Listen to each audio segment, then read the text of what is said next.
Hi guys, this is Mike from mmanepal and welcome to mmanepal podcast season 2 episode 1.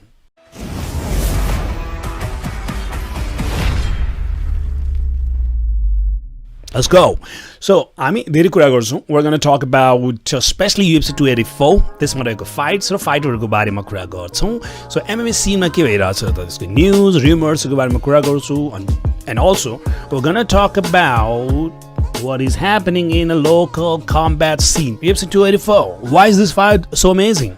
Because this is Islam Maxi versus Volkanovski, Rodriguez versus Emmett. Kati stylistic matchup ho bhanera ani kati enjoyable fight huncha bhanera. It's an amazing time to be a fan. Guys, let's talk about UFC 284. Islam Maxi versus Alexander Volkanovski. This fight is happening in Australia. Looks like favoring Alexander Volkanovski because it's his hometown. So kun time ma huncha bhane it's on the screen. So yes, Maxi versus Volkanovski and co-main event ma raheko cha Rodriguez versus Emmett. Another great fight. कुरा गरौँ co-main event ma area Rodriguez. I mean, he's an amazing fighter, spectacular way of knocking people out, unorthodox type ko style so usko, massive kicking game. So last time हामीले Korean zombie like just knock out गरेको थियो त्यो हेर्दाखेरि anything can happen in this fight too. तर Josh Emmett को बारेमा कुरा गर्दाखेरि he is a force.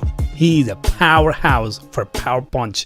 उसको एउटा knockout मैले हेरेको थियो amazing. त्यसले गर्दा this is also a very interesting matchup. So co-main event र main event चाहिँ जसले नै यो whole event नै create गरेको छ र त्यो भन्दा मुनि रहेको फाइटर्सहरुको जुन लाइनअप छ त्यसमा म पनि कतिवटा फाइटरहरु चिनेन बट जसरी दुईटा चाहिँ सुपर फाइटरहरु हुँदाखेरि अथवा एकदम चिनेको फाइटरहरु फ्यान फेभरेट फाइट्सहरु राख्दाखेरि चाहिँ अप एन्ड कमिङ फाइटरहरुलाई पनि एउटा यस्तो राम्रो प्लेटफर्म हुन्छ जसलाई चिनेको छैन तर उनीहरुले आफ्नो स्किल शोकेस गरेर चाहिँ हुन्छ नि to bring about their personality, आफ्नो स्टाइल, आफ्नो फाइटिङ गर्ने तरिकाहरु अनि pop up as a superstar or a great fighter, good fighter हुन्छ नि accumulate some fan base right. डेनावर्डले गर्नु खोजेको नि त्यही जस्तो लाग्छ and this is very great thing. So let's talk about the कुन फाइट रहेको छ भनेर हामी कुरा गरौँ है त. फाइट को लाइनअप मा मेन इभेन्ट को कुरा गरिहालौँ, को-मेन इभेन्ट को गरिहाल्यौँ. त्यसपछि रहेको छ Jack Della Maddalena versus Randy Brown and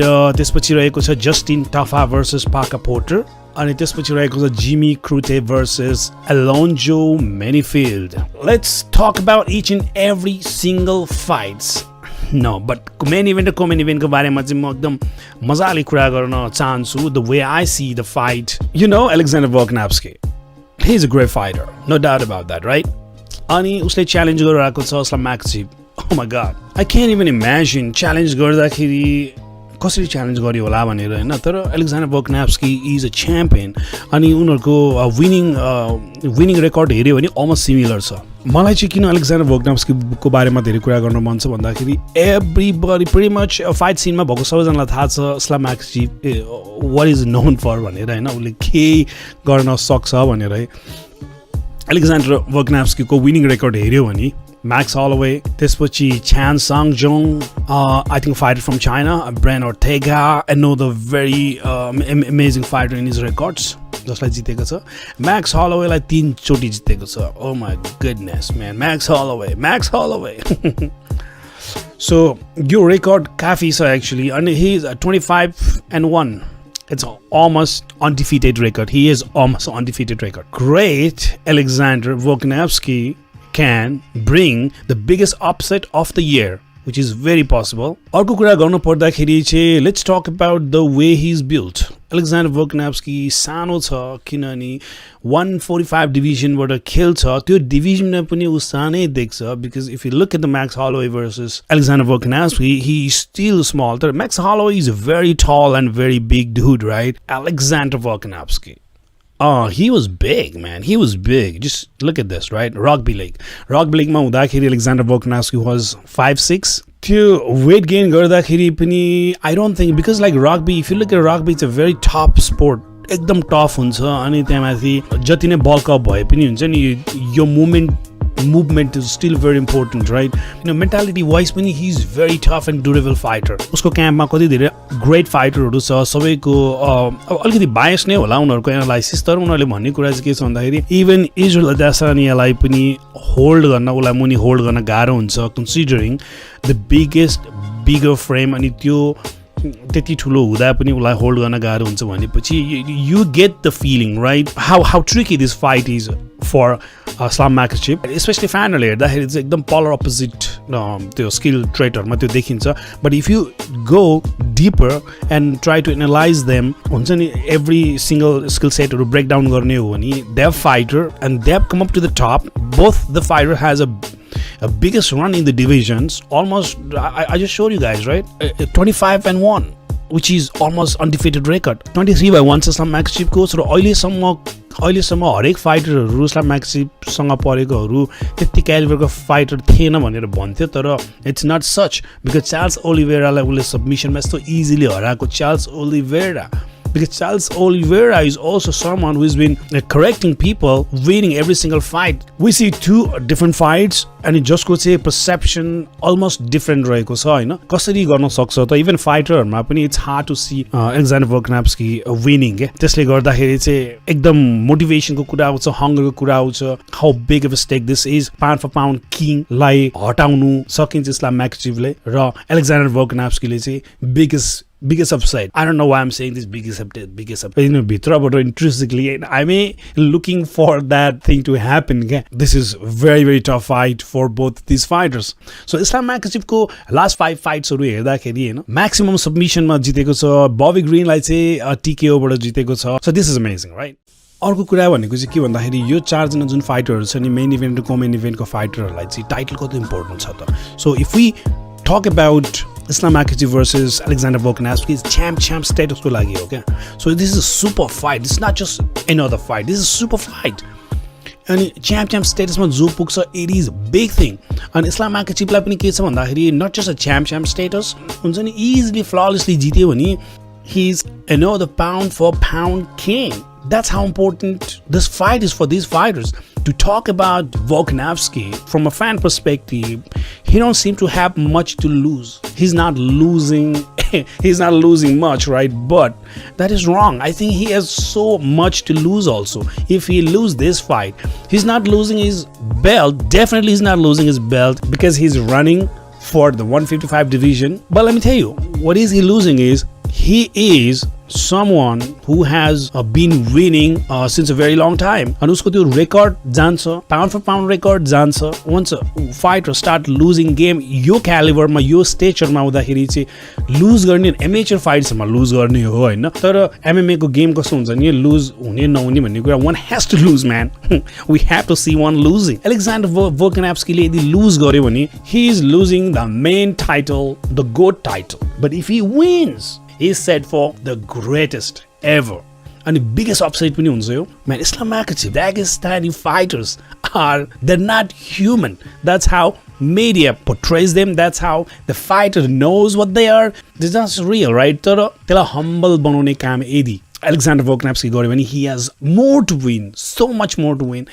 And yes, he has more to lose also. Media can say whatever they want, right? Fight analyze गर्नेहरू मिडियाले जे पनि भन्न मिल्छ तर भोल्कानोभ्स्कीलाई जित्न भनेको टफ छ एकदम च्यालेन्जिङ छ तर इस्लाम म्याक्हाचेभले चाहिँ भोल्कानोभ्स्कीलाई स्टप गर्नै पर्छ डिसिजनसम्म गयो भने इस्लाम म्याक्हाचेभलाई धेरै गाह्रो छ स्पेशली फाइटरहरूले फाइट गर्दाखेरि चाहिँ they want to perform and when they perform the ego comes to the play right so it is about the energy so energy चाहिँ आफूले सोचेको जस्तो भनेको जस्तो त्यो म्याचिङ भइरा छैन भने गेम प्ले पनि एकर्डिङली काम नगर्ला त्यसले गर्दाखेरि चाहिँ उले ग्राउन्डमा लानै पर्छ सबमिट गर्नै पर्छ लाइक उसले जति पनि अपोनेन्टहरुलाई गरेको छ त्यसरी उले चाहिँ एलेक्जेन्डर भोल्कानोभ्स्कीलाई रोक्नै पर्छ इस्लाम म्याक्हाचेभले यदि उले गर्न सकेन गर्न पाएन भने एलेक्जेन्डर भोल्कानोभ्स्कीको एनर्जी को गेम प्ले चाहिँ सुरु भएको हामीले हेर्न पाउँछौँ उसको फुटवर्क हेर अनि द वे ही ह्यान्डल्स